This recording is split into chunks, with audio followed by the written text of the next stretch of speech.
In the past few weeks, I've come across this Roblox cult called Spawnism, a cult that was created for one reason and one reason only: to worship the spawn and everything it provides. However, what I thought was just some odd attempt at roleplaying quickly turned into one of the most disturbing rabbit holes I've seen in a while, and a rabbit hole that has ties to darker entities we've covered on the channel before in the past.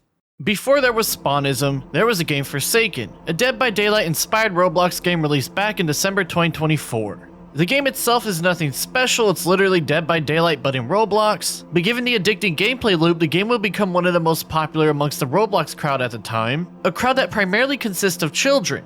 Now, Spawnism actually derives from an in-game cult aptly named the Spawn Cult, a cult based on a Roblox spawn symbol that believes in their ability to respawn/resurrect, something that is demonstrated by the survivor character 2Time and his ability to come back from the dead in the game. Now, despite this very clearly being a fake cult made for the game so they could spice up the lore and mystique surrounding it, people who are fans will start up their own real-life cult based on the Spawn Cult, with a religion/cult of Spawnism becoming a thing sometime in April 2025, with them getting their first wave of notoriety on TikTok in specific. In fact, Twitter user Infect to come out and say that they were the ones who started the Spawnism cult but say it's totally not a cult, guys. And in fact, in their bio they would reveal that they're a minor as well, meaning that a kid started a Roblox cult for some reason. That reason would be answered as YouTuber Guamgo would get them into an interview in which they revealed they have dissociative identity disorder, aka DID, and hear voices in their head, with them believing one of them is the spawn god alongside other issues going on in their life, with that being the reason why they made the cult to begin with. Do you hear the spawn's voice in your head? Not necessarily a voice, but it's like certain feelings, basically. It's like certain signs that I would get. Like, I technically am a prophet myself. So it's not voices, I don't think. Because the thing is, I'm the host of a system. I technically have DID and stuff. So it's difficult for me to just distinguish the voices from that and what signs I could be getting. So I don't think it's voices, but I do get signs, like certain feelings. My mom is not a good person. I'm not going to go into depth of stuff. I get that. I'm a bad household. Yeah. So I was forced into therapy after a major incident.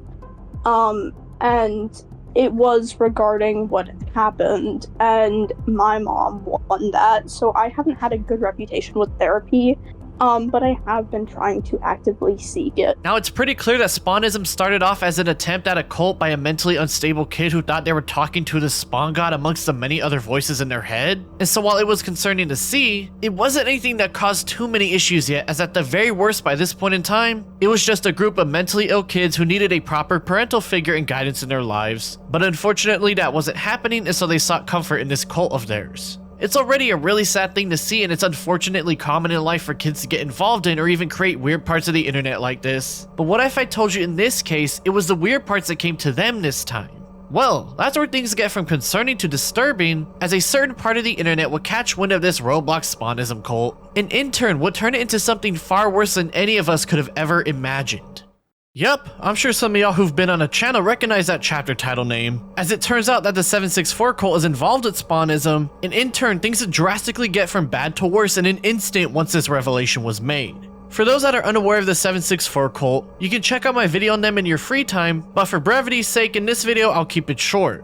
764 is an online child extortion cult started by Bradley Chance Cadenhead in December 2020 when he was just 15 years old, with them becoming the best known extortion group in all of what is called the COM, short for the community, an online ecosystem comprised of mainly English speaking people who commit various crimes ranging from more inane things like leaking unreleased music in music com, to obviously this nasty stuff in extortion com spaces. Bradley was sent to prison in March 2023 for 80 years at just the age of 17, and while the original 764 cult has fizzled out by now, its impact is still being felt to this very day as people within ExtortCom continue their acts of terror in the name of 764 and other extortion groups. Now, I'm not exactly sure when ExtortCom got involved with Spawnism, with my estimations being sometime in early May 2025, as there are old TikTok posts of people posting the spawn symbol and telling people to make what they call are cut signs and to cut themselves, a common tactic people in ExtortCom circles use to test someone's willpower and control over them, often making them send a picture or video and using it as blackmail if they choose to stop listening to their orders as they're forced further down this awful path.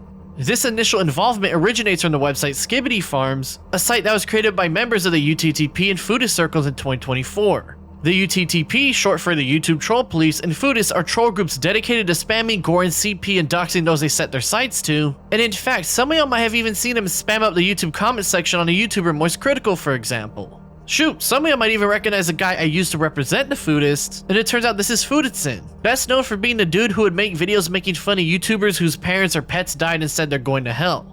As a matter of fact, Skibbity Farms is actually the successor to an old Foodish troll site called Clay Party, showing just how interconnected all these heinous groups are going on here. Also, I should mention this before we move on, but do not go to Skibbity Farms at any point in time. They're known to IP log people who make accounts and even those who just visit the site in order to dox them, and they can and will dox you if they feel like it. That should go for any website mentioned throughout this video, just not to say that before we move on. Now, we already know that Spawnism was originally just a bunch of mentally ill kids coming together and going further down their state of delusions before Extortcom got a hold of it, and once this happened, things would get very bad very quickly. There have been so many stories I've read of kids being extorted by this group in these Spawnism Discord servers that were made by Extortcom, and they are just sickening as their forte is exactly like how I expect this to work. I know a lot of the victims don't want to be talked about as they never wanted to get dragged into any of this, so I will only go over a small handful of the most damning stories to show y'all just how bad things have gotten here. It would start off with the typical things to expect from these people, such as getting children to cut things into their bodies, with that being the Roblox spawn symbol in this case most times. One of the extorters named Chesbull would be a notable individual in particular that we'll get into in a bit, and he would get multiple people to cut his name into their skin as well. There would even be a Twitter post from a 14-year-old kid saying that one of his friends joined the cult and participated in a blood ritual, very clearly infatuated with the cult and what it had to offer. This stuff is already pretty bad, but it would somehow get worse as people would find that same 14-year-old admitting to cutting off and eating pieces of his own flesh in order to gain enough pain tolerance to build up to the final goal of respawning. This is one of the sickest things I've ever seen coming from these Extortcom circles, and the fact they were able to get a kid to participate in self-cannibalism shows just how much power they have over them.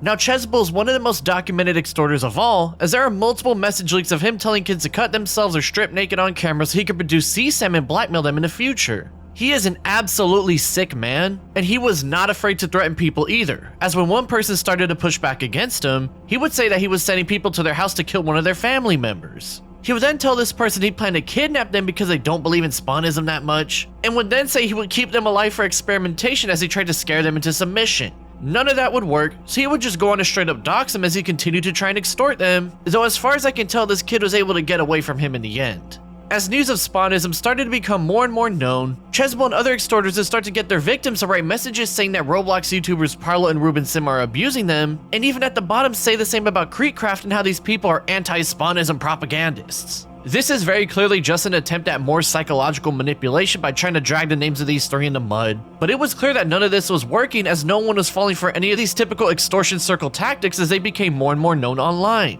Now, as part of joining the unverified chat in the Discord server, people would have to send a picture of their hand with the C and O symbol, but to join the main chat, people would have to participate in a ritual with him in DMs. We already saw one earlier when telling that miner to strip and produce CSAM, but there's one story in particular that I feel is most necessary to get into, so let's see what's up.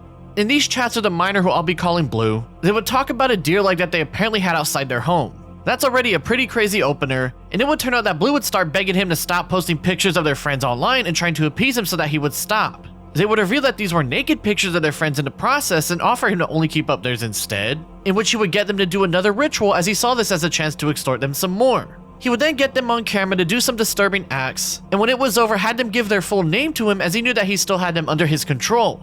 It would only get crazier as when asking if Blue was meeting her dad's boss, she would say yes and that they were trying to have a kid so it could be birthed into Lev Tahor. What is Lev Tahor, you may ask? Why, none other than a Jewish cult started back in 1988 that engages in CSAM, pedophilia, and child. This means that this poor girl was already being psychologically abused by Lev Tahor members since she was probably born, and now the same was happening with this new group entirely. She would even go on to confirm to Chesbull that her own father had done the deed with her, meaning that this entire situation was screwed up beyond belief and Chesbull couldn't care less as his goal was to abuse as many kids online as he could. Things would only get worse here as on July 22nd, 2025, presumably just a few weeks after those DMs leaked, Chesbull would reveal that Blue unfortunately took her own life. Alongside that would be her note pinned in her Discord bio, and while I can't show the full thing on YouTube here for obvious reasons, it was very clear that the manipulation behind Spawnism was a part of her decision, as she directly mentions this act being her last quest for Spawn and hopes the Spawn Lords now see her. Chesbro knew that this girl was already subjected to a cult just as bad as 764, Extortion, and all those other names I mentioned earlier, and he still proceeded to be an influence on a successful attempt on herself. This is some truly evil shit we're witnessing here, and it's unfortunately all too common in these Extortcom spaces for stuff like this to happen. Soon after the Discord chats reopened and people could speak again, a member named Classical wiped the general chat, very likely trying to hide evidence of their wrongdoing, seeing how there were now many eyes on their extortion plot here. Now, Classic is a known 764 and UTTP member, also known under his name General Glenn in UTTP circles in specific. He's also the co-owner of Skibbity Farms and is best known for participating in a thread on the site pondering how life would be if CP was legalized worldwide. Talk about a lovely individual.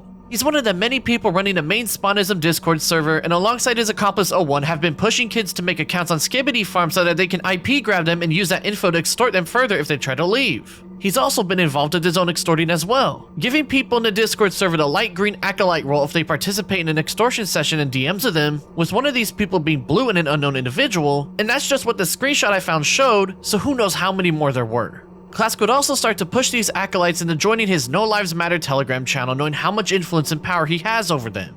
Fans of the channel might have already recognized the group when looking at his name with the NLM phrase going on right there, but for those that don't know, let me give you all a quick rundown.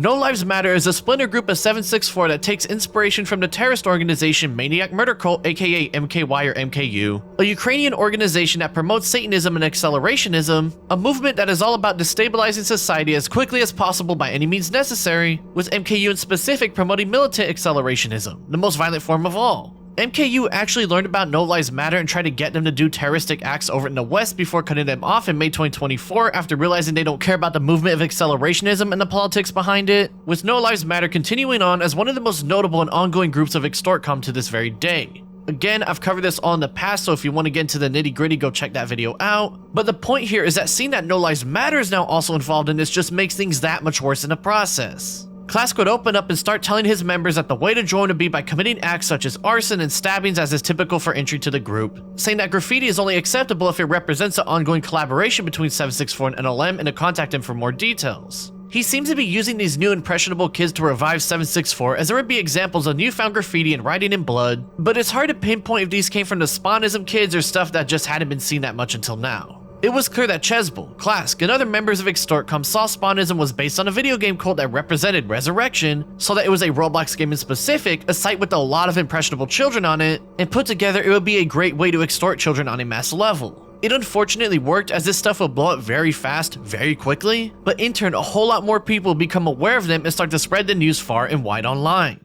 Now, I was originally putting a whole list together on the people who are covering Spawnism, but it became so big that it dragged this entire section down to a halt, so I'll just keep it simple here and say that pretty much every Roblox YouTuber out there, both big and small, all pitched in on exposing what was going on here, so good job on that, as spreading the news fast and wide no doubt saved a lot of kids from torment. You even had outsiders like BX, a known reporter who had been covering 764 and Extortcom for well over a year before the public caught on to it in the mix as well. And I of course took interest myself, as I've covered Extortcom in the past on the channel and knew how these guys operated. One of the main things that would happen during this exposure was that Chesbel's identity would be revealed to everyone online, with people now having a face to one of the people behind all this. They even found out he has a YouTube channel showing him practice playing the guitar, and most interestingly, a video of his father reacting to finding out he has a diaper fetish. Did you send this to anybody? No, I did not. I did not send it. Did you tell anybody what it was? I did not. Are you f***ing stupid? I did not do it. Don't f***ing Jesus Christ! Just delete it. Okay, if somebody gets this, they can do damage to you. What's this? Okay. Jesus f***ing Christ. Think! Discord, stay the f*** off this goddamn site! Okay? Who the hell is this? Max Gamer, did he ask for this? No. Why don't I believe you? Diaper proof. Max Gamer. Jesus f***ing Christ. Now you may be wondering why I've blurred his face out and identifying information, and that's because it would turn out that this guy has his own thread on Skibbity Farms and has been a lolcow to the users for a while now, meaning that this wasn't Chesbull but just a random weirdo online.